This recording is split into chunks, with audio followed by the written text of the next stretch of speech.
أعوذ بالله من الشيطان الرجيم. بسم الله الرحمن الرحيم.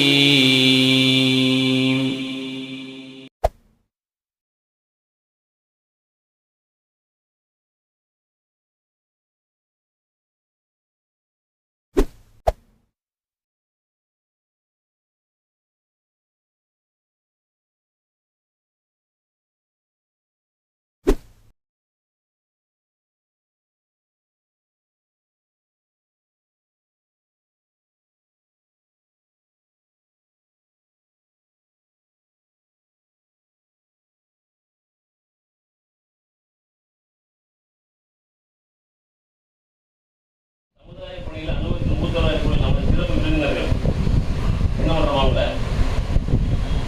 Rahman academy K Umar பார்க் அவர்களையும் people empower சகோதரர் எஸ் முகமது ஹசன் அவர்களையும் மற்றும் குர்கான் நிர்வாகி முகமது சஃபி முகமது சஃபி அவர்களையும் ஏ அப்துல் அசத் அவர்களையும் ஹஸ்பண்ட் இன்ஃபோ கண்ட்ரோல் ஏபி சேஃப் அவர்களையும் வேணும் அழைச்சிருக்கிறோம். அவங்களோட ஆலோசனைகளையும் அவங்களுடைய ஆதரவையும் நம்ம என்ன பண்ணுறோம் நாடுறோம். இது வந்து சிலருக்கு எச்சரிக்கைன்னா நம்ம இந்த மாதிரி மக்களை தான் எனக்கு கேட்க முடியும்ன்ற நாங்கள் அதில் உறுதியாக இருக்கிறோம். அவங்களுடைய ஆதரவையும் கேட்குறோம். யார் பிற மனிதரோட பிற நலனால இஸ்லாம்ன்ற அடிப்படையிலையும் யார் மனிதர்கள் மீது கருணை காட்டுறாங்களோ வானத்தில் எதுவும் நம்ம கருணை காட்டுவான்ற அடிப்படையிலையும் உங்களோட ஆதரவை எதிர்பார்க்குறோம். இந்த ஃபஸ்ட்டோட பேரே பார்த்தீங்கன்னா அன்றைக்கு கருணையால் நல்லோட ஒரு பண்பை தான் வச்சுருக்கிறோம். அதனால் நீங்கள் என்ன பண்ணுவோம், நம்மளை காட்டி கீழே மக்களோட மருத்துவத்தில் வைக்க முன்னாடிங்கிற உதவியை செய்யணும்.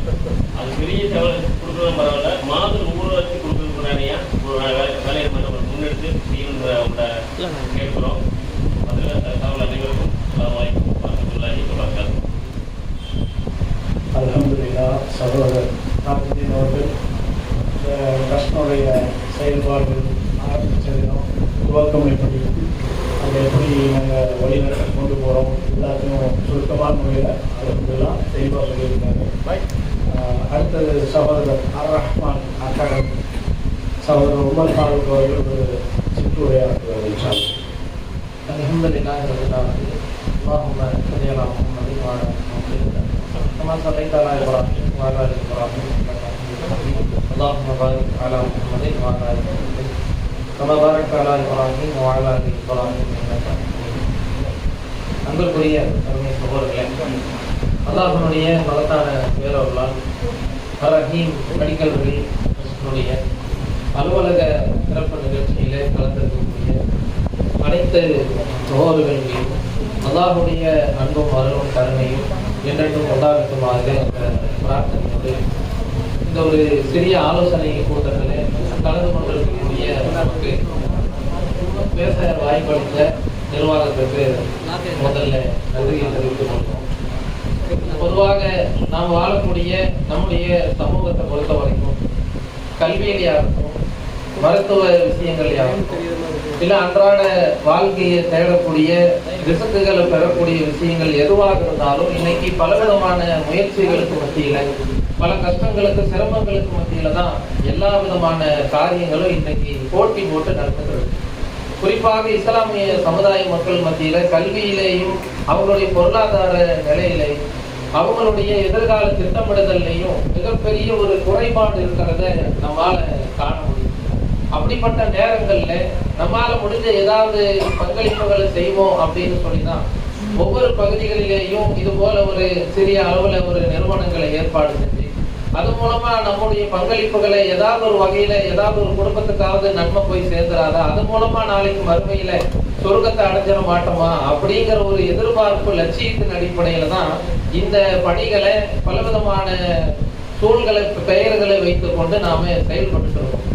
இன்னைக்கு நாம பார்க்கக்கூடிய இந்த கஷ்டங்கள் சிரமங்கள் பிரச்சனைகள் இதை எல்லாத்தையும் விட நபிகள் நாயகம் ஸல்லல்லாஹு அலைஹி வஸல்லம் அவங்க காலத்துல வாழ்ந்த சஹாபாக்களுக்கு ஏற்பட்ட பிரச்சனைகள்ங்கிறது மிகப்பெரிய வறுமையில இருந்தாங்க. அவங்களுடைய வறுமையினுடைய சூழலை பத்தி சொல்லும் பொழுது அவங்கள நிறைய பேர்த்துக்கு கீழாடை மட்டும்தான் இருக்கும், மேலாடை இருக்காது. அவங்களுக்கு உண்ண உணவு சரியா இருக்காது. தொழுகையில நிற்கும் பொழுது கூட மயக்கம் போட்டு விழுந்துருவாங்க. அங்க பெரும்பாலான மக்கள் சென்னையில தான் வந்து இருந்தாங்க. அவங்கள பெரும்பாலான மக்களுக்கு எந்த விதமான ஒரு பெரிய பின்புலமும் இல்லாத ஒரு சூழ்நிலையில வறுமையினுடைய உச்சத்தில் இருந்த ஒரு கூட்டத்தை அல்லாஹ்வுடைய தூதர் எதை வச்சு மிகப்பெரிய ஒரு மாற்றத்தை ஏற்படுத்தினாங்கன்னா, பிற்காலத்துல வகை வகையா உணவு உண்ணக்கூடியவங்களா, நல்ல விதவிதமான ஆடைகளை அணியக்கூடியவங்களா, ஒட்டுமொத்த உலகமுமே பார்த்து ஆட்சி அதிகாரத்துல கல்வியில அவங்கள பார்த்து பயந்து நடுங்கக்கூடிய வகையில ஒரு சமூகத்தை அல்லாஹ்வுடைய தூதர் ஒரு குறுகிய காலகட்டத்துல வெறும் 10 ஆண்டுகள்ல மிகப்பெரிய ஒரு புரட்சியின் மூலமாக மாற்றத்தை ஏற்படுத்தினாங்க. அது என்ன அப்படின்னு சொன்னா, ஜகாத் என்று சொல்லக்கூடிய ஒரு பொருளாதார திட்டமிடுதலை அல்லாஹ்வின் புறத்திலிருந்து வகை செய்தியாக பெற்ற நபிகள் நாயகம் ஸல்லல்லாஹு அலைஹி வஸல்லம் அவங்க இதை அந்த சமூகத்துல நடைமுறைப்படுத்துறாங்க. செல்வந்தர்கள் இருந்தெல்லாம் பொருளாதாரத்தை முறையா வசூலிச்சு அதை யாருக்கெல்லாம் தேவையோ அவங்களுக்கு தெளிவான முறையில எடுத்து கொடுத்து, யாரெல்லாம் வந்து வறுமையிலேயும் கஷ்டங்கள்லையும் சிரமங்கள்லையும் ஆடை கூட அணியாத நிலையில் இருந்தாங்களோ அந்த மக்களை எல்லாம் வாரி வழங்கக்கூடிய வள்ளல்களாக மாற்றக்கூடிய அளவிற்கு பொருளாதார தன்னிறைவு பெற்ற மக்களாக அவங்கள மாத்தினது எது அப்படின்னு பார்த்தோம்னா, இந்த ஜகாத் என்று சொல்லக்கூடிய பொருளாதார திட்டமிடுதல் தான். இந்த ஒரு பணியை சமூகத்தில் இருக்கக்கூடிய இஸ்லாமிய சமூகத்தில் இருக்கக்கூடிய நாம முறையா கையில எடுத்து அதை ஒரு பைத்துல் மால் செட்டப்ல கொண்டு வந்து என்றைக்கு நாம பணி செய்யறோமோ அது மிகப்பெரிய ஒரு மாற்றத்தை புரட்சிய நம்முடைய சமூகத்துல கண்டிப்பா ஏற்படுத்தும். போன ரமலானுக்கு முன்னாடி கூட மேலப்பாளையம் திருநெல்வேலி பகுதியில ஒரு முஸ்லீம் குடும்பம் கார்லயே உட்கார்ந்து அவங்க ஒரு தீ வச்சு கொளுத்தி ஒரு தற்கொலை செஞ்ச ஒரு குடும்பத்தை நாம பார்ப்போம். நாமளும் தான் பெருநாள் கொண்டாடணும், நாமளும் தான் வந்து சந்தோஷமா இருந்த அந்த நாள்ல. ஆனா அதே என்ன அந்த மக்களுக்கு இருந்திருக்கும். எதனால அவங்க இந்த காரணியத்தை செஞ்சாங்க? உயிரையே குடும்பத்தோடு உட்கார்ந்து ஒரு தந்தை, அவங்களோட மனைவி, அவங்க 2 பேர்த்தினுடைய குழந்தைங்க எல்லாருமா சேர்ந்து ஒரு ஒத்த கார்ல உட்கார்ந்து எல்லாம் அவங்க மேல பெட்ரோல்களை ஊத்தி கொண்டு மரணிச்ச ஒரு சம்பவத்தை போன ரமலான் பெருநாளுக்கு 2 நாளைக்கு முன்னாடி நாம பார்த்தோம். என்ன காரணம்னு பார்த்தா கடன் தொல்லை. ஏன் அதை தீர்க்கக்கூடிய சமுதாயத்துல நம்ம கிட்ட செல்வந்தர்கள் எல்லாம் இன்னைக்கு இல்லையான்னு பார்த்தா இருக்கிறாங்க. எங்க இருக்கிறாங்கன்னு அங்கங்க பிரிஞ்சிருக்காங்க, அங்கங்க செதறி இருக்கிறாங்க. இதை இங்க இருக்கக்கூடிய சமூக கட்டமைப்பு மாற்றும். எங்க மக்களுக்கு யாருக்கு என்ன தேவை என்ன ஏதுங்கிறத வெறும் பள்ளிவாசல்களை வந்து தொழுகைக்காக மட்டுமே பயன்படுத்தக்கூடிய சமூகம் தான் இன்னைக்கு ஜாஸ்தி.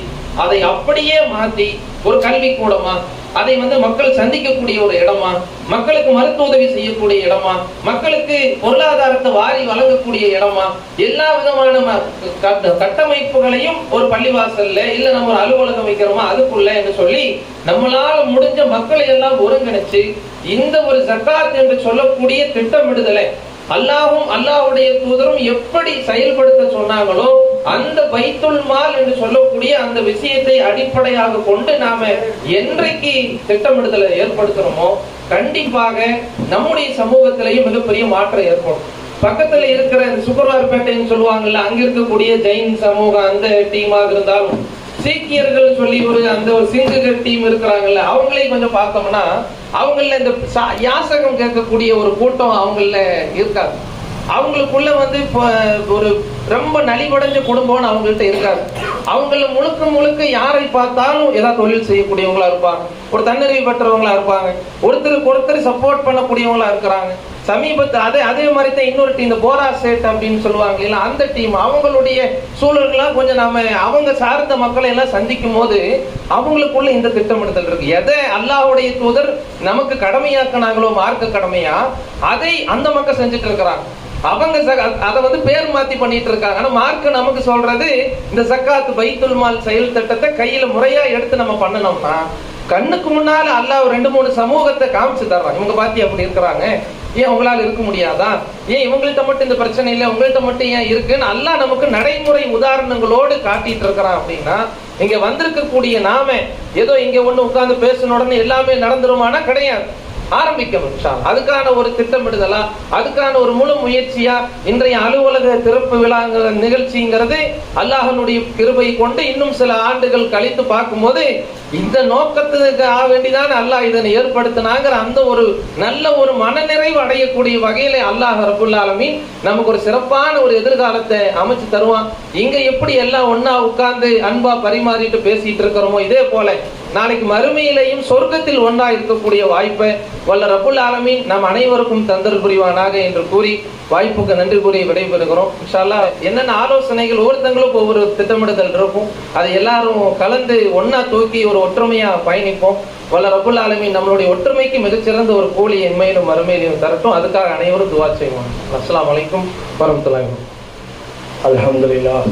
சகோதரர் உமர் ஃபாரூக் அவர்கள் நம்ம சமூகம் எப்படி செயல்பட வேண்டும், எந்த கட்டமைப்பில் நாம் மக்களுக்கு பணிகள் செய்ய வேண்டும் என்பதை சுருக்கமான முறையில் அழகான முறையில் எடுத்து கூறியிருக்கிறார்கள்.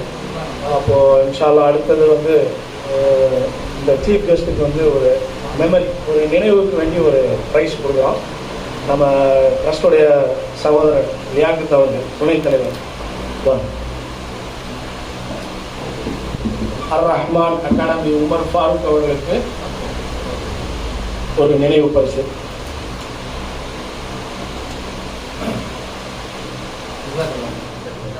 அடுத்தது சகோதரர் சபீர் வாங்க, நம்ம ட்ரஸ்டினுடைய செயல் வீரர் சபீர் முகமது ஹசன் ஆர்கனைசர். அவர் பீப்புள் எம்பர் வந்தார். அவருக்கு இப்போ நினைவு பரிசு சகோதரர் சபீர் அவர் வழங்குவார்.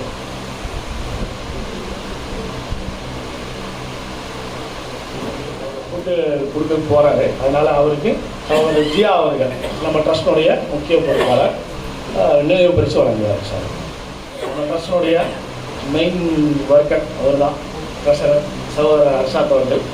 அவங்க ஷேக் ஃபரீத் அவர்களுக்கு நினைவு பரிசு வழங்குவார். ஷேக் ஃபரீத் அவர் பார்த்தீங்கன்னா ஆஸ்வேக்குடைய ஃபவுண்டர் அண்ட் டைரக்டர் அவர் தான். அல்ஹம்துலில்லாஹ். இன்னைக்கு நிறைய அலுவலக வேலைகள் இருக்கிறது, இடையில கூட நம்ம சகோதரர்கள் பாருங்கள் கண்டிப்பாக கலந்துக்கிட்டு நம்மளுடைய ட்ரஸ்டினுடைய அலுவலக திறப்பு விழாவுக்கு அதை கொஞ்சம் பூஸ்ட் பண்ணணுங்கிற எண்ணத்தில் வந்திருக்கிறாங்க. அல்ஹம்துலில்லாஹ். அவங்க நேரத்தை ஒதுக்கி வந்திருக்கிறாங்க. விழா இன்ஷா அல்லாஹ் கூடிய சீக்கிரம் முடிச்சிருவோம். அடுத்ததாக சிறப்புரை ஆற்றுவதற்கு சகோதரர் மஸ்ஜிதுல் ஃபுர்கானுடைய செயலாளர் முகமது சஃபி அவர்களை வருமாறு அழைக்கிறோம். அஸ்ஸலாமு அலைக்கும் வரஹ்மத்துல்லாஹி வபரகாத்துஹு. அல்ஹம்துலில்லாஹி ரப்பில் ஆலமீன். அஸ்ஸலாத்து வஸ்ஸலாமு அலா ரசூலில்லாஹ் வ அலா ஆலிஹி வ அஸ்ஹாபிஹி அஜ்மஈன். அன்பிற்குரிய சகோதரர்களே, இந்த நிகழ்வில் கலந்து கொண்டிருக்கிற நாம் எல்லோரும் கருத்தால் ஒரே சிந்தனை கொண்டவர்கள், அல்லாஹ்வுடைய பொருத்தத்தை நாடி முஸ்லீம்களுக்கு நன்மை பயக்க வேண்டும் என்கின்ற எண்ணத்தில் இருப்பவங்க. ஆனால் நாம் எல்லாம் வெவ்வேறு லேபிள்களில் பணியாற்றி கொண்டிருக்கிறோம். அவரவர்கள் அவருடைய நண்பர்கள், அமைப்பு இயக்கங்களை சார்ந்து நீண்ட காலமாக சமுதாயத்தில் பணியாற்றி கொண்டிருக்கிற களத்தில் நிற்கிற சகோதரர்களாக இருக்கிறோம்.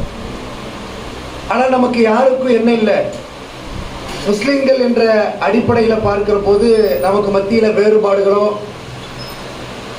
கருத்து வேற்றுமைகளோ பாகுபாடுகளோ இல்லை.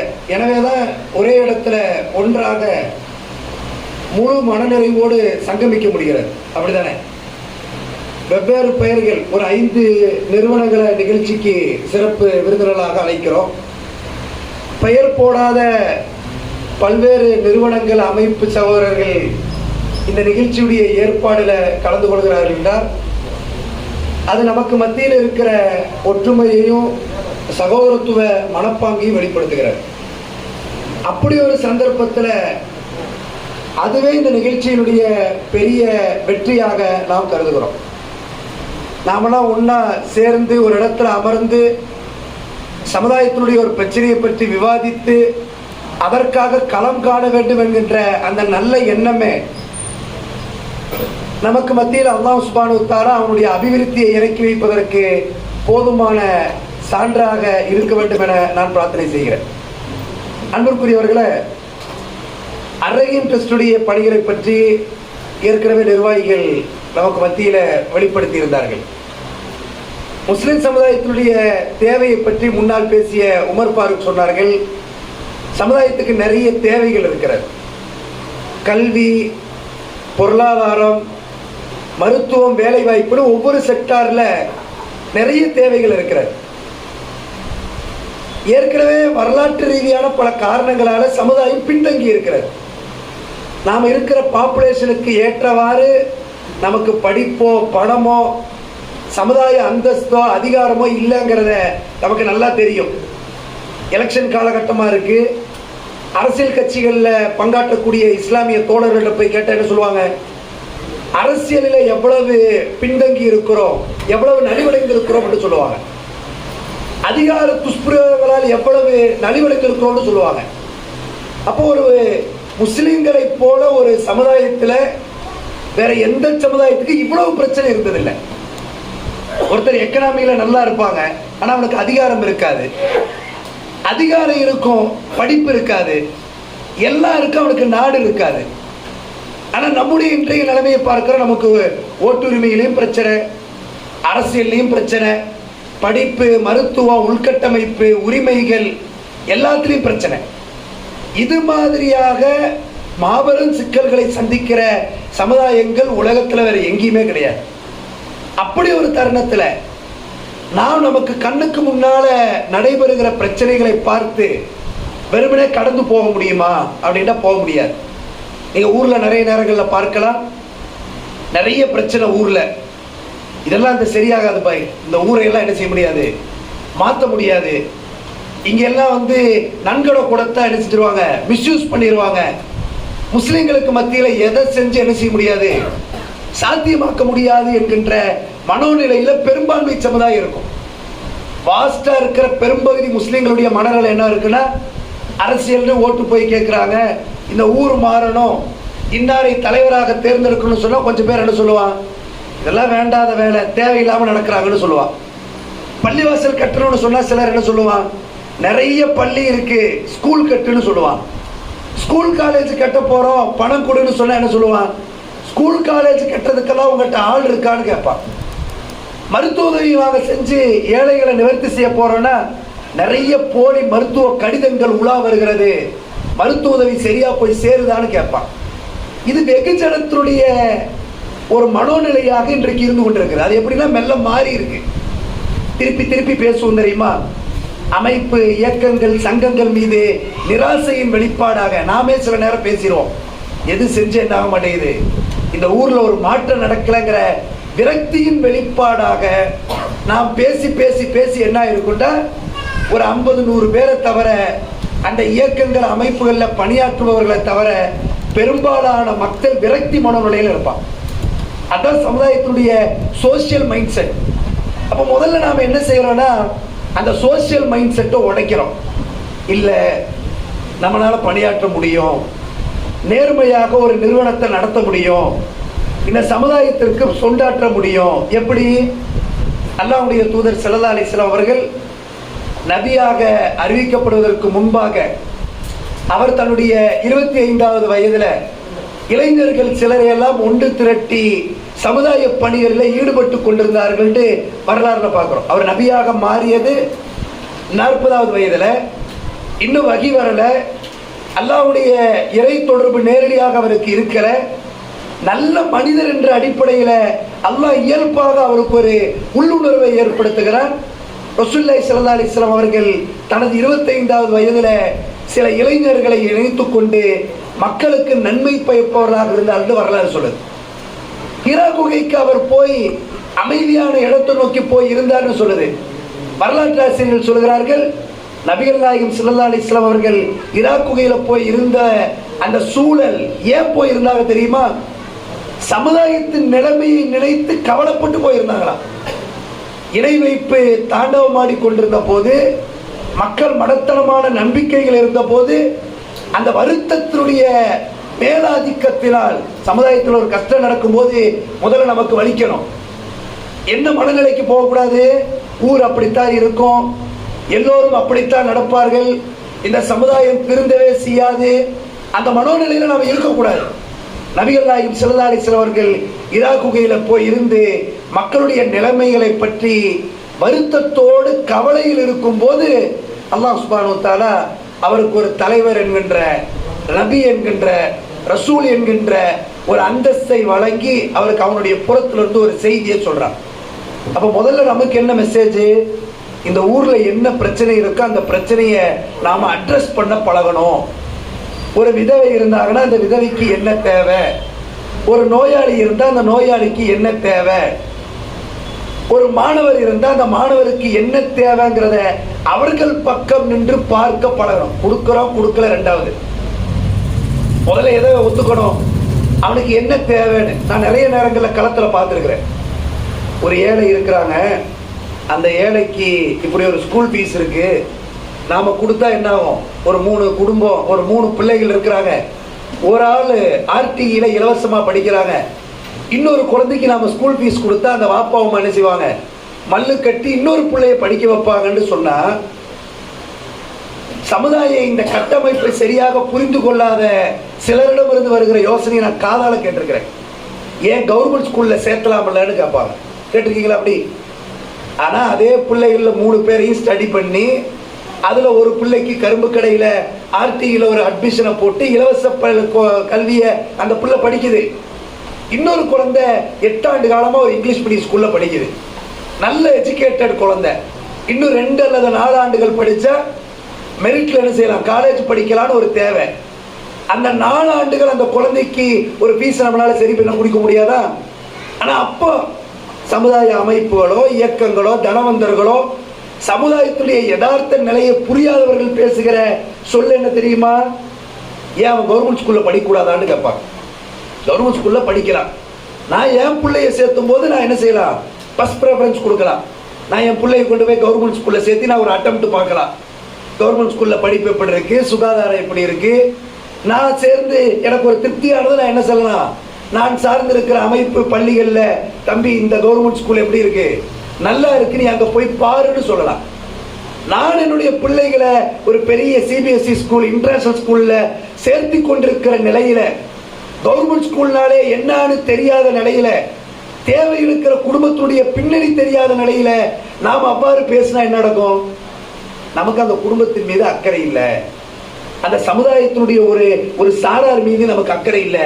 மருத்துவ உதவிகள் கொடுக்க போகிற போது ஒரு கிட்னி டிரான்ஸ்பிளான்ட் பேஷண்ட் இக்கட்டான எமர்ஜென்சி சிச்சுவேஷன்ல இருக்கிறாங்க, சில மாதங்களில் கிட்னி மாற்று அறுவை சிகிச்சை செய்யலண்டா அவருடைய உயிர் பறி போயிடும். அங்க போய் நான் என்ன சொல்ல முடியும்? மாற்று சிகிச்சை பாருங்கன்னு சொல்ல முடியுமா? யோகா செய்யுங்க நீங்க உயிர் வாழ்ந்துருன்னு சொல்ல முடியுமா? கடுமையான கைகால் வலிகளால பாதிக்கப்பட்டிருக்கிற ஒருத்தர் அழைச்சனை செய்வோம்.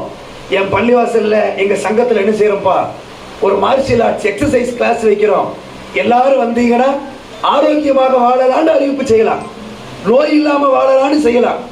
நாளைக்கு சாக கிடக்கிற ஒருத்தரை போய் கூப்பிட்டு அவன் நம்மிடத்துல பண உதவி கேட்டு வரும்போது நீ யோகா செஞ்சா நல்லா இருக்கும், இந்த மாற்று அறுவை சிகிச்சை செஞ்சா நல்லா இருக்குன்னு சொன்னா எவ்வளவு பொருத்தமற்றதாக இருக்குமோ அதுதான் இன்னைக்கு சமுதாயத்துல யதார்த்தமாக நடக்குது. நான் சமுதாயத்தில முஸ்லிம்களை 2 வகையாக பார்க்கிறோம். ஒன்று, களத்தில் நின்று வேலை செய்பவர்கள், வெளியில் நின்று கருத்து சொல்பவர்கள். களத்தில் நின்று வேலை செய்யறவங்களுக்கு எப்பவுமே சமூக பொறுப்பு ஒன்று இருக்கும். ஏன்? அவன் ஒரு வீட்டு போய் ஒரு ஏழையோட குடும்பத்தை பார்த்துட்டு வந்திருப்பான். போன வாரம் தான் பாப்பா மௌத்தா போய் 15 வயசு 8 வயசு 4 வயசுல இருக்கிற ஒரு 3 பெண் குழந்தைகளை வைத்திருக்கிற ஒரு தாயை சந்தித்திருப்போம்.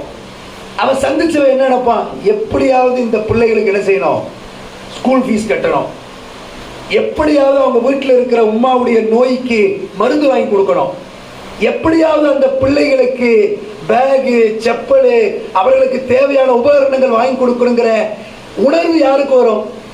யாரு களத்தில் நின்று வேலை செஞ்சானோ அவங்களுக்கு தான் வரும். வெளியிலிருந்து கருத்து சொல்லுவார் என்ன சொல்லுவாங்க? அவன் அந்த குடும்பத்தையே பார்த்திருக்க மாட்டான். அந்த குடும்பத்தை போய் கதவை தட்டி போய் பார்ப்பதற்கு அவனுக்கு நேரமே இருந்திருக்காது. அவன் அதுக்காக நேரமும் செலவழிக்க மாட்டான்.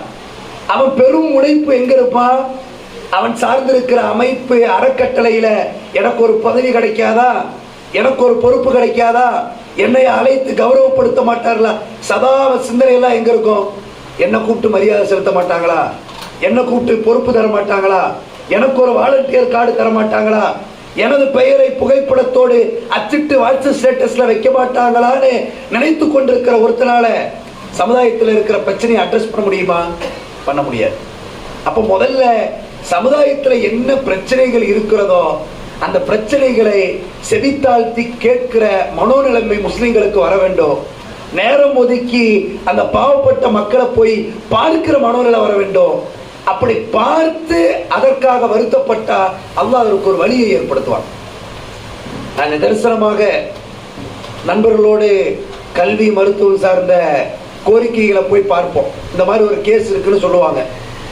ஒன்றும் பணமும் இருக்காது, யாரிடத்துல அந்த பணத்தை வாங்கி கொடுக்க போறோங்கிற தெளிவு நமக்கு இருக்காது. இருந்தாலும் போய் பார்க்கலான்னு சொல்லுவோம். போய் பார்த்திருப்போம். பார்த்து சில நாட்கள் நகர்ந்து கொண்டிருக்கும். யாராவது ஒரு நபர் எதர்ச்சியாகவோ திட்டமிட்டோ என் சக்காத்து பணம் கொடுக்கணும் யாராவது இருக்காங்களான்னு கேட்பாங்க. நிச்சயமா இருக்காங்களே. நீங்க கேட்கிற மாதிரியே ஒரு ஆள் இருக்கு. ஒரு விடோ இருக்கிறாங்க, விதவை இருக்கிறார்கள். படிப்புக்கு தான் நான் காசு கொடுப்பேன், அப்படி யாராவது இருக்காங்களான்னு கேட்பாங்க. நான் இதை மிகைப்படுத்தி நான் சொல்லலை.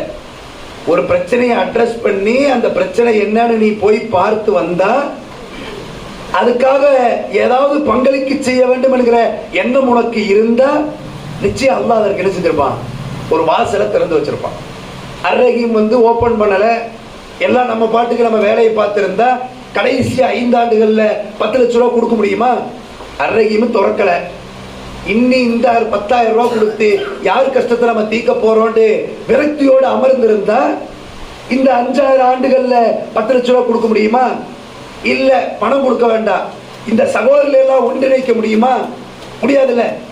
இவங்க ஒரு 5 ஆண்டுகள் வேலை செஞ்சு அவங்க நமக்கு அழைப்பு கொடுத்து நாங்க இன்னும் 2 பேருக்கு அழைப்பு கொடுத்து இது சாத்தியமானது எதனால? ஏதாவது ஒரு நற்பணியை களங்காணுகிற போது அல்லாஹ் அந்த வாசல் என்ன செய்வான்? விசாலமாக்கி தருவான். உமர் ரலியல்லாஹு அன்ஹுடைய ஆட்சி காலத்தை பற்றி நாம் பெருமையாக பேசுகிறோம். ரசூல் ஸல்லல்லாஹு அலைஹி வஸல்லம் தலைமை பண்பை பற்றி எவ்வளவு சிலாகித்து பேசுகிறோமோ அவ்வளவு உமர் ரலியல்லாஹு அன்ஹுடைய தலைமை பண்பை பற்றி சிலாகித்து பேசுறோம். ஏன் பேசுறோம்? உமர் ரலியல்லாஹு அன்ஹுடைய பீரியட்ல தான் இஸ்லாம் ஜியாகிரபிக்கலா பெரிய நிலப்பரப்பை ஆட்கொண்டது. அல்லாஹ் சுப்ஹானஹு வ தஆலா ரசூல் ஸல்லல்லாஹு அலைஹி வஸல்லம் அவர்களுக்கு அந்த கிஃப்ட் கொடுக்கல. நபிக்கு பல கண்ணியங்களை அல்லாஹ் வழங்கி இருக்கிறார். நபியின் தோன்றலான அவர்களுடைய தோழர்களான உமர் ரலியல்லாஹு அன்ஹு அவர்கள் வாயிலாக பெரிய நிலப்பரப்பை அதிகாரம் செய்கிற வாய்ப்பை அல்லாஹ் சுப்ஹானஹு வ தஆலா உமர் ரலியல்லாஹு அன்ஹுவுக்கு கொடுக்கிறார். அது அவருக்கு கொடுத்த ஸ்பெஷல்.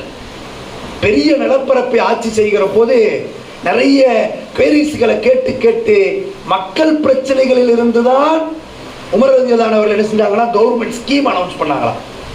நாம கேட்டிருக்கோம்ல, ஒரு பெண் இரவு முழுக்க ஒப்பாரி வைத்து தன் கணவனை பிரிந்திருப்பதை நினைத்து வாடி அழுது கொண்டிருக்கிறார். நகர்வலம் வரும்போது உமர் ரலியல்லாஹு அன்ஹு கேட்கிறார்கள், ஏன் இந்த பெண் அழுகிறாங்கன்னு அவங்களை அழைச்சி விசாரிச்சா போர்ப்படையில பார்டர்ல நிக்கிற டீம்ல என்ன அவருடைய கணவர் உமர் ரலியல்லாஹு அன்ஹுடைய அரசாங்கத்தால் நியமிக்கப்பட்டிருக்கிறார். அப்படி பார்டர்ல நிற்கக்கூடிய அவர்களால குடும்பத்தை பார்த்து கொள்ளவோ பரிவேடு கவனித்துக் கொள்வதற்கோ வாய்ப்புகள் இல்லை என்பதை அந்த பெண்மணி கோரிக்கையாக முன்வைத்த போது உமர் ரலியல்லாஹு அன்ஹு அவர்கள் அப்பதான் அந்த போர்ப்படை தளபதிகள் வீரர்களுக்கான அந்த ரூலை வகுக்கிறார்கள். 6 மாத காலம் பார்டர்ல இருந்தா 6 மாத காலம் அவங்களுக்கு விடுமுறை என்கின்ற விதியை வகுக்கிறார்கள். அது உமர் அவர்களோ ரசூல் ஸல்லல்லாஹு அலைஹி வஸல்லம் அவர்களோ அவருடைய உம்மத்தில் இருக்கிற நாமோ அதான் விதி. என்ன பிரச்சனை? இப்படி ஒரு பிரச்சனை இருக்கா, இது ஏதாவது நாம சேர்ந்து தீர்க்க முடியுமான்னு சிந்திச்சாதானே. உமர் அவர்கள் அவ்வாறு தான் சிந்தித்தார்கள் என்று வரலாறுகள்ல பார்க்கிறோம். யமன் தேசம்னு நினைக்கிறேன். யமனுக்கு உமர் ரலியல்லாஹு அன்ஹு அவர்கள் 2 ஆளுநர்களை அனுப்பியிருந்தார்கள். அந்த ஆளுநர்களை பற்றி யமன் தேசத்து மக்கள் உமர் ரலியல்லாஹு அன்ஹுக்கு நிறைய கம்ப்ளைண்ட் அனுப்புறாங்க. நிறைய வரி விதிக்கிறார்கள், வரி வாங்குறாங்கன்னு சொல்றாங்க. டாக்ஸ் என்ன செய்யறாங்க, கராரா வாங்குறாங்கன்னு சொல்றாங்க.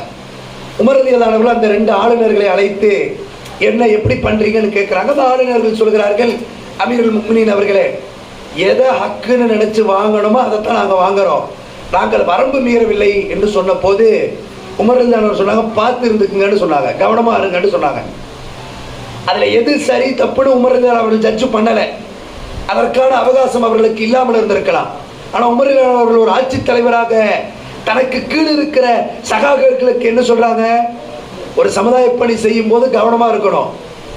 ஏதாவது குற்றச்சாட்டுகள் நிரூபணமானால் என்ன செய்வோம்? தக்க நடவடிக்கை எடுப்போங்கிறத உமர் அவர்கள் என்ன செய்றாங்க, நாசுக்காக அந்த 2 ஆளுநர்களுக்கு தெரிவித்து விட்டு அதன் தொடர்ச்சியாக ஒரு செய்தியை சொன்னாங்க. அந்த மக்கள்கிட்ட எல்லாம் பேசியிருப்பாங்கல்ல, யமன் தேசத்து மக்கள்கிட்ட எல்லாம் பேசினதெல்லாம் மனசுல வச்சு சொன்னாங்க, நான் இன்னும் உயிரோடு இருந்தால், அல்லாஹ் எனக்கு ஆயுளை நீட்டித்து தந்தால், அந்த தேசத்துல இருக்கிற விதவைகள் தன்னிறைவு பெற்றவர்களாக மாறுவதற்கு நான் முயற்சி செய்வேன்னு சொன்னாங்க. உமரனுக்கு ஒரு டார்கெட் பாருங்க, அந்த எனக்கு இன்னும் அல்லாஹ் சுப்ஹானஹு வ தஆலா ஆயுள் காலத்தை தந்தா அந்த பகுதியில் இருக்கிற விதவைகளுக்கு தன்னிறைவு பெற்றவர்களாக மாறுவதற்கு நான் வழிவகை செய்வேன்னு சொன்னாங்க. ஏன்? Public feedback. அந்த மக்கள் வந்து உமர் அவர்களிடத்துல சொன்ன கம்ப்ளைண்ட் எல்லாம் காதுல வாங்கிட்டு ஆளுநர்களுக்கு சின்ன ஒரு எச்சரிக்கையை விடுத்து விட்டு உமர் அவர்கள் சொன்னார்கள். ஆனா அதிலிருந்து சில தினங்களில உமர் ரலியல்லாஹு அவர்கள் குத்தி கொலை செய்யப்பட்டார்கள் என்பது வரலாறு. எந்த தலைவனால சொல்ல முடியும்? உமருடைய தேசத்து இந்த பவுண்டரியில ஒரு ஆடு உணவில்லாமல் செத்து கிடந்தாலும் அதற்கு நான் பொறுப்புண்டு யாரால சொல்ல முடியும்? இந்த மனிதர்களை, மக்களை நேசிப்பவர்களால தான் சொல்ல முடியும். யாரால சொல்ல முடியும்? இந்த மக்களை நேசிக்கிற மக்களால தான் என்ன செய்ய முடியும்? நிறைய குயரிகள் இருக்கு. உமர் அவர்கள் உமர் ஃபாரூக் சொன்னதை போல இந்த அகாடமிகள்ல இந்த ஜக்காத்துகளுடைய பணங்களை நாம் என்ன செய்யணும்? முறைப்படுத்தணும் சொன்னாங்கல்ல. ரமலான்ல நான் ஒரு தாயாரை பார்க்கிறேன். அவங்களுடைய கணவர் மௌத்தா போயிட்டாங்க, விதவை தாயார், வயசானவங்க. அந்த தாயார் எங்களிடத்துல ஒரு கோரிக்கை வைக்கிறார். ஒரு முகத்தையெல்லாம் மறைச்சிட்டு, சாரியை ஃபுல்லாக மறைச்சிட்டு ஒரு பள்ளிவாசல் வாசலில் நிற்கிறார்கள். அந்த தாயார் இடத்துல என்ன தேவை என்று விசாரிக்கும் போது பெயர்லாம், ஏரியா பெயர், வீடெல்லாம் சொல்ல தயங்குறாங்க. அவர் மீண்டும் கேட்குறோம். 10ஆம் பொதுவாக மேலோட்டமான சில செய்திகளை கேட்கிற போது இங்கே தான் வீடு, என் பக்கம் இவங்க தான் சொல்லிட்டு சொல்கிற போது எனக்கு ஒரே ஒரு புள்ள மருமகனுடைய வீட்டில் இருக்கிற நான் இவ்வாறு வெளியே வந்து யாசகம் கேட்பது யாருக்கு தெரியாது. அவர்கள் பார்த்தால் மிகுந்த வருத்தம் அடைவார்கள். எனவே நீங்கள் என்ன செஞ்சிடாதீங்க, என்னை பற்றி எக்ஸ்போஸ் பண்ணிடாதீங்கன்னு சொல்லிட்டு நான் மருமக வீட்டில் தான் இருக்கிறேன். நீண்ட காலம் என்னால் இருக்க முடியுமான்னு தெரியல. அவங்களுடைய வீட்டுக்கு மேலே எனக்கு ஒரே ஒரு ஷெட்டு போட்டு தந்தா என் மவுத்து வர நான் என்ன செஞ்சுக்குவேன், இருந்துக்குவேன்னு சொன்னாங்க. இந்த கோரிக்கை எவ்வளவு நியாயமான கோரிக்கை. ஒரு ஏழைக்கு ஒரு வீடு கட்டி கொடுக்கணும்னா 10 லட்சம் ரூபாயில கட்டலாம். புதிய சமுதாயம் அறக்கட்டளை நம்முடைய பிள்ளையார்புரம் போன்ற பகுதிகளில் 3.5 லட்சம் ரூபாய்க்கு ஒரு 1 BHK வீடுகள் மேலே ஷெட்டு போட்டு அடித்து புதிய சமுதாய அறக்கட்டளை சார்பாக வழங்கப்பட்டிருந்தது. ஒரு 3 லட்சம் இருந்தாலும் ஒரு சின்ன வீடு கட்டலாம். இந்த அம்மாவுக்கு ஒரு ரூம், ஒரு ஷெட்டு கட்டணும்னா 1 லட்சம் ரூபா பட்ஜெட்டில் என்ன செய்யலாம், தாராள கட்டலாம். அவனுடைய இறுதி காலம் வரையில் அவங்க என்ன செய்வாங்க, சுயமரியாதையோடு தன்மானத்தோடு வாழ்ந்து மரணிப்பார்கள். அப்ப சக்காத் யாருக்கு போகணும், உதவி யாருக்கு போகணும்? மக்களுடைய கஷ்டங்களை அட்ரஸ் பண்ணாதான் யாருக்கு நோய் இருக்கு, யாருக்கு படிப்பு தேவை, யாருக்கு வீடு தேவை. ஏன் வீடு கட்ட முடியாதா? சில்லறையாக கொடுக்கப்படுகிற நன்கொடைகளை ஒன்று சேர்த்துனா வீடு கட்ட முடியாதா? கேரளாவில் வீடு கட்டுகிற ப்ராஜெக்டுகள் வெகு ஜோராக பல்வேறு அமைப்புகளால் நடத்தப்படுகிறது. ஃப்ளட் எல்லாம் வந்து போகுதில்லை. இன்றைக்கு தமிழ்நாட்டில் இருக்கிற எல்லா அமைப்பு மாதிரி கேரளாவில் இருக்கு. எல்லா அமைப்பு இயக்கங்களும் ஃப்ளட்டில் பாதிக்கப்பட்ட ஏழைகள், மழை வெள்ளத்தில் பாதிக்கப்பட்டவர்களுக்கு வீடு கட்டி கொடுத்துருக்கு. நம்ம ஊரில் தான் இன்னும் அது சாத்தியமாகலை. 5 லட்சம் ரூபா பட்ஜெட், 6 லட்சம் ரூபா பட்ஜெட் வகுக்கிறான். என்ன பிரச்சனை? ஒரு வீடு மினிமமாக கட்ட முடியுமா? ஒரு பில்டர் நம்மள்கிட்ட ஃபீஸ் இல்லாமல் வீடு கட்டி தருவாரா? ஒரு இன்ஜினியர் காசு வாங்காமல் நமக்கு மேப் போட்டு தருவாரா? ஒரு சூப்பர்வைசர் பணம் வாங்காம ஒரு இயக்க சகோதரன் களத்தில் நின்று வேலை செய்வானா? அதையெல்லாம் ஒன்று சேர்த்து ஒரு வீட்டை சாத்தியமாக்கி கொடுக்குறாங்கன்னா அவன் மான மரியாதையோடு நம்முடைய சக்காத் தொகையில ஒரு குடும்பம் வாழுதுன்னா இஸ்லாம் சொல்லுகிற அந்த தேவை பூர்த்தி செய்யப்பட்டதாக ஆகிவிடுகிறது. அப்பதான் நாம் அந்த ஹதீஸை நினைச்சு பார்க்கிறோம். மண் லாயரகம் லாயரகம், யார் மனிதர்கள் மீது பிறர் மீது கருணை காட்டு, பூமியில் உள்ளவர்கள் மீது கருணை காட்டலையோ வானத்திலிருந்து அல்லாஹ் அவர்கள் மீது கருணை காட்ட மாட்டான். நீ மனிதர்கள் மீது அன்பு செலுத்தி கருணை காட்டு என்கின்ற அந்த ஒற்றை ஸ்லோகத்தை இஸ்லாம் அவ்வளவு வலுவாக கட்டிப்பிடித்திருக்கிறது என்றால் நாம் அதை என்ன செய்யணும், இறுக்கமாக கட்டிப்பிடிக்கணும். அர்-ரஹ்மான் அகாடமியாக இருந்தாலும், அர்-ரஹி மெடிக்கல் ட்ரஸ்டாக இருந்தாலும், பீப்புள் எம்பவர் அல்லது ஆஸ்வக் இன்ஃபோ கண்ட்ரோல் பிரைவேட் லிமிடெட் அல்லது பிரதர்ஸ் ஆஃப் ஹோப் அறக்கட்டளை அல்லது வெல்ஃபேர் பார்ட்டி ஜமாத் இஸ்லாமி சகோதரர்கள், பூங்காநகர் பள்ளிவாசல் புத்தவழி இருக்கிறார், அமைப்பு சாராத சகோதரர்கள் இருக்கிறார்கள். யாராக இருந்தாலும் யாரோடு இணைந்தோ தனித்தோ மக்கள் பிரச்சனையை அட்ரஸ் பண்ணி நாம பணியாற்ற கடமைப்பட்டிருக்கிறோம். அப்படி பணியாற்றுகிற போது நம்முடைய கொள்முதலே என்னண்டா நேர்மை தான். நீண்ட காலங்களாக சமுதாயத்தில் இருக்கிற பொதுமக்களுக்கு விரக்தி இருப்பதற்கான பெரிய காரணம் என்ன? யார் அறக்கட்டளை அமைப்பு இயக்கம் நடத்தினாலும் அங்க 2 கல்பிரிட் இருப்பான். அவன் அந்த வேலையை என்ன செய்வான்? நாசமாக்கி நடுத்தரவுக்கு கொண்டு வருவான். பப்ளிக்கே சப்போர்ட் பண்ண மாட்டேங்கிறான். வாங்கின காசுக்கு நீ வரவு செலவு காட்ட மாட்டேங்கிற. ஏன் அறகிமுக்காக மைக்கு முன்னால வந்து நிக்கிறோம்? கட்டிடத்துடைய வாடகைக்கு நிர்வாகிகள் சொந்த காசு போடுறான். போடு, நிர்வாகி காசு போடு. காசு எப்பவுமே வாங்கிக்கிட்டே இருந்தா அந்த பணத்தினுடைய பெருமானம் நமக்கு தெரியாது. ஒரு நிர்வாகி கையில காசு போட்டாதான் என்ன தெரியும்? இந்த அமைப்பு அழிஞ்சு போயிடக்கூடாது, இந்த சங்கம் நலிவடைஞ்சிடக்கூடாதுன்னு எப்போ உணர்வு வரும்? சட்டையிலிருந்து 30,000 ரூபாய் சம்பளத்திலிருந்து 2,500 ரூபாய், 2,000 ரூபாய், 1000 ரூபாய் எடுத்து போட்டா தான் வழி நமக்கு தெரியும். மக்கள் நமக்கு எதிர்பார்க்கறது அதுதான். நேர்மையா நீ நடந்தா உனக்கு பணம் தருவேன், தோளோடு தோல் நின்று உனக்கு உபகாரம் செய்வேன். அது 2 முடியலனாலும் வெளியிலிருந்து உனக்கு ஆதரவு அளிப்பேன். நம்ம அறக்கட்டளைகள் ஜமாத் இயக்கங்கள் தோற்று போறது எதனால? பணத்தை சரியா நிர்வகிக்க தெரியாதவர்கள் பொறுப்பாளர்கள், நீதி நேர்மையோடு நடக்க தெரியாதவர்கள் பொறுப்பாளர்கள், ரப்புக்காக வேலை செய்யணுங்கிற எண்ணம் இல்லாதவர்கள் பொறுப்பாளர்கள். அப்ப நாம எந்த இடத்துல பணியாற்றி இருந்தாலும் கை கொள்ள வேண்டியது என்ன? அல்லாஹ்வுக்காக நேர்மையாக பணியாற்றுகிற போது அல்லாஹ் அவன் புறத்திலிருந்து நமக்கு ஒரு இஸ்ஸத்தையும் அவனுடைய உதவியும் வழங்குவான் என்பதை இந்த நிகழ்ச்சியினுடைய பிரதான நசியத்தாக உபதேசமாக உங்களுக்கும் எனக்கும் நான் சொல்லிக்கொள்ள கடமைப்பட்டிருக்கிறேன். அல்லாஹ் சுப்ஹானஹு வ தஆலா அர்ரஹீம் மெடிக்கல் வெல்ஃபேர் ட்ரஸ்டுடைய பணிகளை அடுத்த கட்டத்திற்கு கொண்டு போய் சேர்ப்பதற்கு இந்த திறப்பு விழா நிகழ்ச்சி பெரிதும் பயன்பட வேண்டும். நாமெல்லாம் அவர்களோடு ஒத்துழைத்து பணியாற்ற வேண்டும் என்கின்ற வேண்டுகோளோடு இந்த உரையை நிறைவு செய்கிறேன். வாஹிர் தவானா அனில் அல்ஹம்துலில்லாஹி ரப்பில் ஆலமீன். வஸ்ஸலாமு அலைக்கும் வரஹ்மத்துல்லாஹி.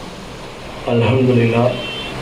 சகோதரர் சஃபி அவர்கள் ஒரு நல்ல ஒரு நசியத் ஏற்படுத்தியிருக்கிறார்கள். அல்ஹம்துலில்லாஹ். அவர் சொன்ன அடிப்படையில் நம்மளுடைய பணிகளை அல்லாஹ்வுக்கு பயந்து மறுமையில் நன்மையை எதிர்பார்த்து மட்டுமே செய்யக்கூடிய நன்மக்களாக அல்லாஹ் நம்மை ஆக்கி அருள்வார்கள். இஸ்லாமிய அழைப்பாளர் சகோதரர் முகமது அஸ்கர் அவர்களுக்கு சகோதரர் ஷபீர் அவர்கள் இப்பொழுது நினைவு பரிசை வழங்குவார்.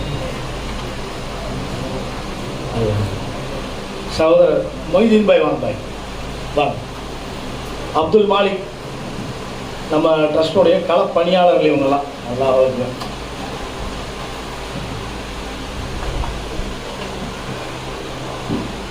மொய்தீன் பாய் சகோதரர் அப்துல் மாலிக் அவர்கள் நினைவு பரிசு கொடுப்பாங்க. அல்ஹம்துலில்லாஹ். மாஷா அல்லாஹ். அப்பாஸ் பாய் வெல்ஃபேர் பார்ட்டி வாங்க. அப்பாஸ் பாய் அவர்களுக்கு சகோதரர் பொருளாளர் அர்ஷத் அவர்கள் நினைவு பரிசு வழங்குவார். அல்ஹம்துலில்லாஹ். நம்ம அழைப்பு கொடுத்து அவங்களோட வேலைகளெல்லாம் ஒதுக்கி வந்திருக்கிறாங்க. அல்லாஹ் அவங்களுக்கு பறக்கச் செய்யட்டும் இன்ஷா அல்லாஹ். அடுத்தது சகோதரர் தாஜுதீன் அவர்கள் நம்ம ட்ரஸ்டோடைய தலைவர் முகமது சஃபி அவர்களுக்கு நினைவு பரிசு வழங்குவார்.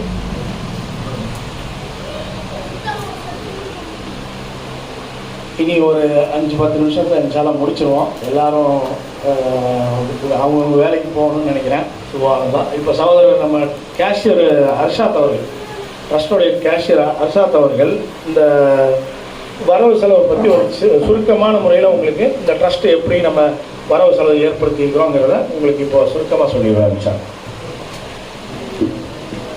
அஸ்ஸலாமு அலைக்கும் வரஹ்மத்துல்லாஹி வபரகாத்துஹு. வருகை தந்திருக்கும் அனைவருக்கும் ரஹீம் ட்ரஸ்டின் சார்பாக உங்களை வரவேற்கிறோம். ஏற்கனவே பல விஷயங்களை நம்ம சகோதரர்கள் சொல்லிட்டாங்க. இந்த ட்ரஸ்ட்டை ஆரம்பித்து கிட்டத்தட்ட ஒரு 6 வருஷமாக அது ரன் ஆகிட்டு இருக்குது. அப்போ இன்ஷா அல்லாஹ் 12 ஏப்ரல் 2021 நாங்கள் அதை ரெஜிஸ்டர் பண்ணோம். இன்றைக்கி சரியாக ரெஜிஸ்டர் பண்ணி 5 வருஷம் நமக்கு அது முடிஞ்சிருச்சு. அப்போ இதோட பொருளாதாரம் நம்ம ஆரம்பிக்கும் போது ரொம்ப மக்கள் கஷ்டப்படுத்தாத விதமாக வெறும் 100 ரூபா வாங்கினா போதும், ஏன்னா ஒருத்தர் 100 ரூபா அப்படிங்கும்போது அது இலவாக நம்ம கொடுத்துருவாங்கன்ற ஒரு அடிப்படையில் தான் நம்ம இதை ஆரம்பித்தோம். அப்போ அதன் அடிப்படையில் அதாவது குறைஞ்சபட்சம் ஒரு 100 ரூபா அப்படிங்கும்போது நமக்கு இப்போ கிட்டத்தட்ட ஒரு 100 பேர் 80 பேர் 100 பேர் வரைக்கும் நமக்கு கொடுத்துட்ருக்குறாங்க. மாதம் வந்து ஒரு 20,000 22,000 25,000 அந்த மாதிரி வந்துட்டுருக்குது. இப்போ இது என்னென்னு கேட்டிங்கன்னா, இந்த பொருளாதாரம் நமக்கு போதுமானதாகவே இல்லை. ஏன்னா இந்த ஒரு 25,000 28,000ன்றது அதிகபட்சம் ஒரு 4 பேர் 5 பேருக்கு தான் நம்மளால் வந்து கொடுக்கவே முடியுது. ஆனால் நமக்கு ரிக்வெஸ்ட் பார்த்தீங்கன்னு சொன்னால் குறைஞ்சபட்சம் ஒரு 15-20 ரிக்வெஸ்ட்டு மாதம் நமக்கு வந்துடுது. இப்போ கிட்னி டயாலிசிஸ் போகிறவங்கலாம் பார்த்தீங்கன்னா, கிட்னி மாற்று அறுவை சிகிச்சை அந்த மாதிரிலாம் இருக்கும்போது அவங்களுக்கான செலவே குறைஞ்சபட்சம் ஒரு 5-7 லட்ச ரூபா இருக்குது. அப்போ நம்ம வந்து ட்ரஸ்ட்டில் அதிகபட்சமாக ஒரு 10,000 ரூபா அப்படின்னு ஃபிக்ஸ் பண்ணி வச்சா கூட அவங்களோட தொகைக்கு நம்ம கொடுக்கறது ரொம்ப சொற்பமான ஒரு தொகையாக தான் இருக்குது. அப்போ இதோட திட்டமிடலாகத்தான் நம்ம வந்து இன்ஷா அல்லாஹ் இதற்கான சந்தாதாரர்கள் நம்ம அதிகப்படுத்தணும். அப்போ குறைஞ்சபட்சம் அடுத்த இலக்கு ஒரு 3 மாதம் 6 மாதத்துக்குள்ளே இதை நம்ம ஒரு 1000 நபர்கள்ட்ட நம்ம நெருக்கி கொண்டு போயிட்டோம்னு சொன்னால் நமக்கு குறைஞ்சபட்சம் மாதம் ஒரு 1-1.5 லட்ச ரூபா வரும்போது நம்ம அதை வச்சோம், அதுவும் நமக்கு கம்மியான அமௌண்ட் தான். ஏன்னா நம்ம 1 லட்சம்ன்றது கூட நம்ம பார்த்தீங்கன்னு சொன்னால் அதிகபட்சம் ஒரு 10-15 நபர்களுக்கோ 20 நபர்களுக்கோ தான் நம்ம கொடுக்க முடியும். அப்போ இன்ஷா அல்லாஹ் முதல் கட்டமாக தான் இதை வந்து ஆரம்பித்து இதன் மூலமாக உங்கள்கிட்ட வைக்கிற கோரிக்கை அதுதான். சீஃப் கெஸ்ட்டுகளாகட்டும் நீங்களாகட்டும் நீங்கள் மட்டுமே கொடுக்கறது மட்டும் இல்லாமல் உங்கள் தரப்பட்டு இருக்கக்கூடிய சொந்தங்களையும் நண்பர்களையும் எல்லார்டையும் இதை பற்றி நீங்கள் தெரியப்படுத்துனீங்கன்னு சொன்னால் இன்ஷா அல்லாஹ் மாதம் ஒரு 100-200ன்றது இன்றைக்கி யாருக்கும் ஒரு பெரிய அமௌண்ட் கிடையாது. அப்போ அதன் மூலமாக நம்ம நாளைக்கு மறுமையில் ஒரு நல்ல நிலையை அடைய முடியும். அப்போ பார்த்தீங்கன்னா இது வரைக்கும் நம்ம வந்து ஒரு 125க்கும் மேற்பட்ட நபர்களுக்கு இந்த பொருளாதாரம் கொடுத்துருக்குறோம். இதில் வந்து நம்ம கோயம்புத்தூரில் மட்டும்தான் இப்போதைக்கு நம்ம பண்ணிகிட்ருக்கிறோம். 1-2 வெளியில் ஆரம்பத்தில் பண்ணியிருந்தோம்.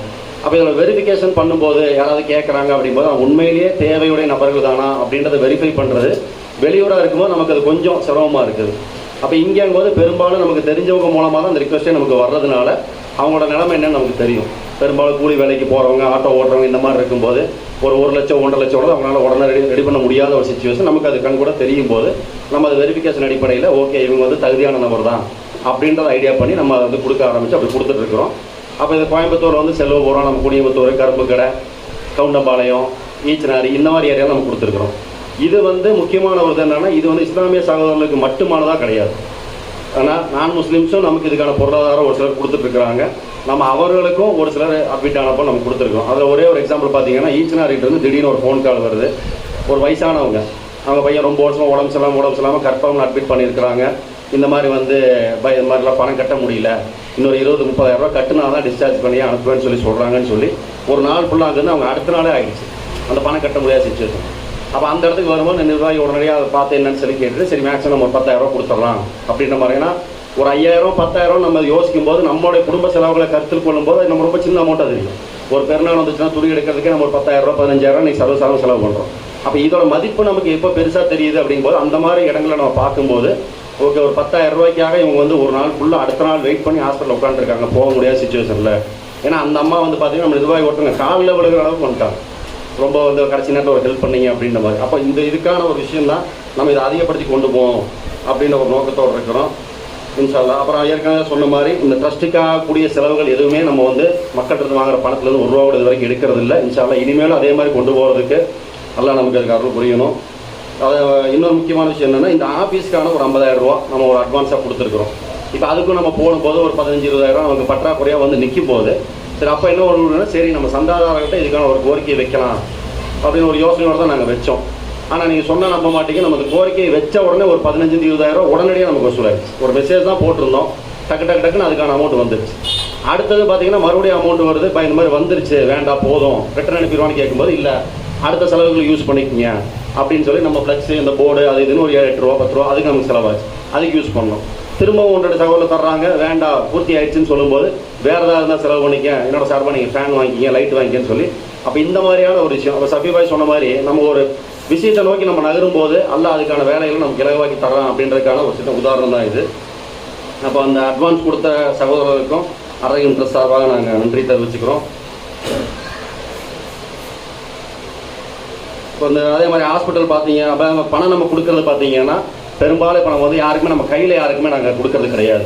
அவங்க எந்த ஹாஸ்பிட்டலில் அட்மிட் ஆகிருக்காங்களோ அந்த ஹாஸ்பிட்டலோட அக்கௌண்ட்டை வாங்கி நம்ம ட்ரஸ்ட்டோட அக்கௌண்ட் இருக்குது அந்த அக்கௌண்ட்டை நம்ம மேப் பண்ணிவிட்டு அந்த அக்கௌண்ட்டு டேரெக்டாக நம்ம ஹாஸ்பிட்டல் அக்கௌண்ட்டு தான் நம்ம அமௌண்ட் அனுப்பிட்டு இருக்கோம். அப்படி இல்லாத பட்சத்துக்கு ஏன்னா ஒரு சில ஹாஸ்பிட்டல்ஸ் வந்து அவங்க அக்செப்ட் பண்ணுறதில்ல, பணமாக கொடுங்க அக்கௌண்ட் வேண்டான்ற மாதிரி சொல்லும்போது நம்ம நிர்வாகி அங்கே நேரில் போய் சந்திச்சு பார்த்து சிச்சுவேஷனுக்கு தகுந்த மாதிரி எவ்வளோ கொடுக்கலான்றதை முடிவு பண்ணிவிட்டு கொடுத்து வவுச்சர்லையும் சைன் வாங்கிட்டு பணத்தை டேரெக்டாக அங்கேயே கட்டிட்டு அந்த பில்லை வாங்கி அவங்க கையில் கொடுக்கக்கூடிய ஒரு பொறுப்பு தான் நம்ம அதை பண்ணிகிட்டு இருக்கிறோம். அப்போ இதில் வந்து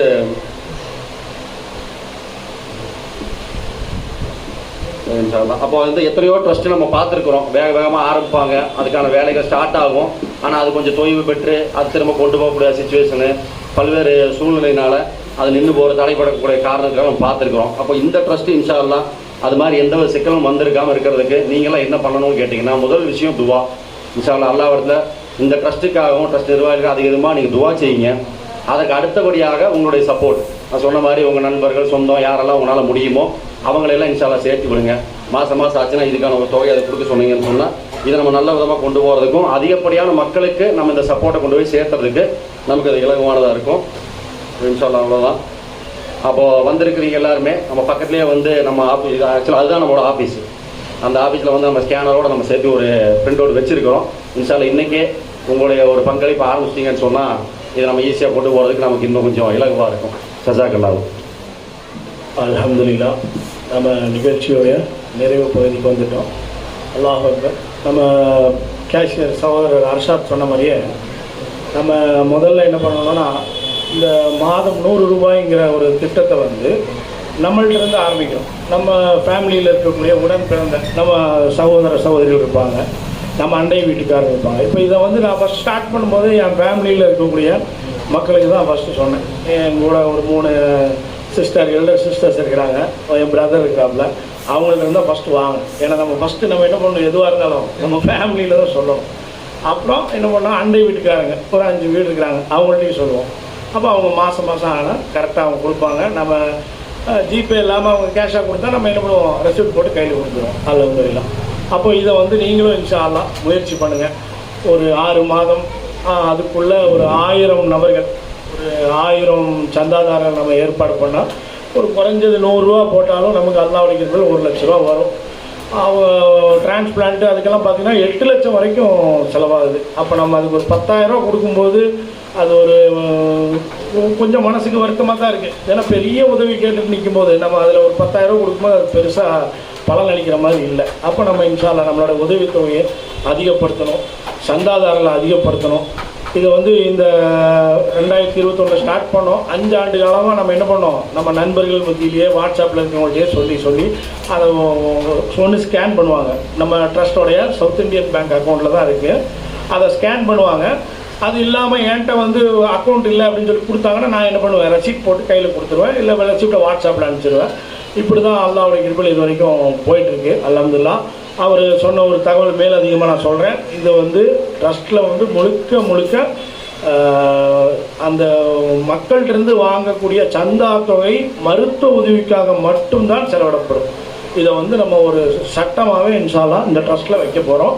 அதிலிருந்து எந்த ஒரு செலவினங்களும், உதாரணத்துக்கு இப்போ அந்த சேரு டேபிள் வாங்கியிருக்கோம், அப்புறம் அந்த போர்டு இன்விடேஷனு என்னெல்லாம் அந்த ஸ்நாக்ஸு டீ ஸ்நாக்ஸ் எல்லாமே பார்த்திங்கன்னா இதில் பொறுப்பாளர்லாம் இருக்கக்கூடியவங்க தான் அவங்களுடைய ஷேரிங்கில் தான் அதை ஃபுல்லாக நாங்கள் கொடுப்போம்.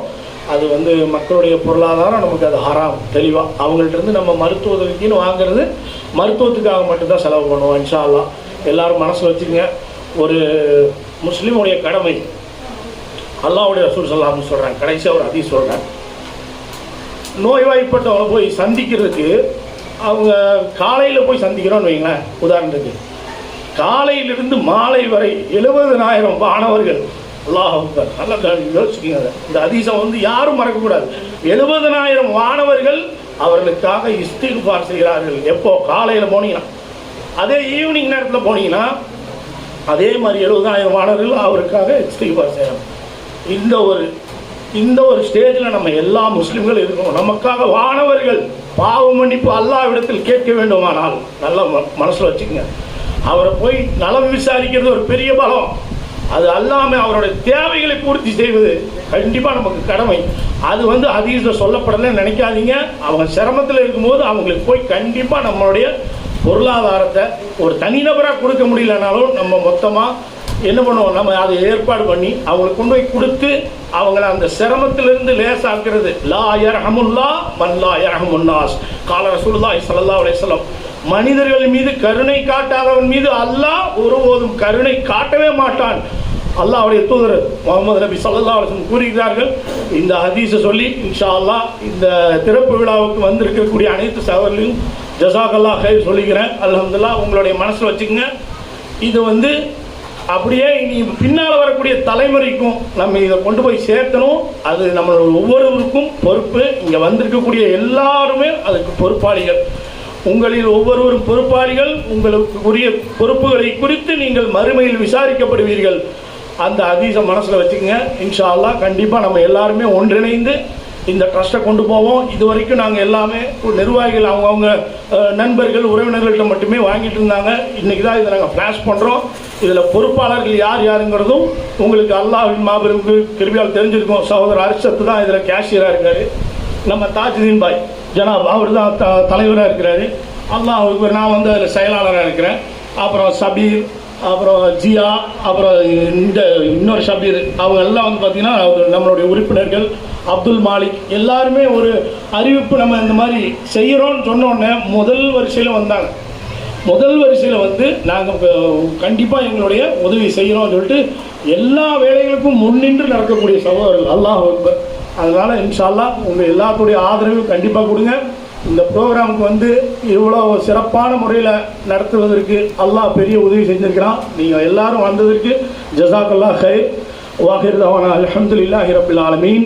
சுப்ஹானக அல்லாஹும்ம வ பிஹம்திக அஷ்ஹது அன் லா இலாஹா இல்லா அன்த அஸ்தக்ஃபிருக வ அத்தூபு இலைக்.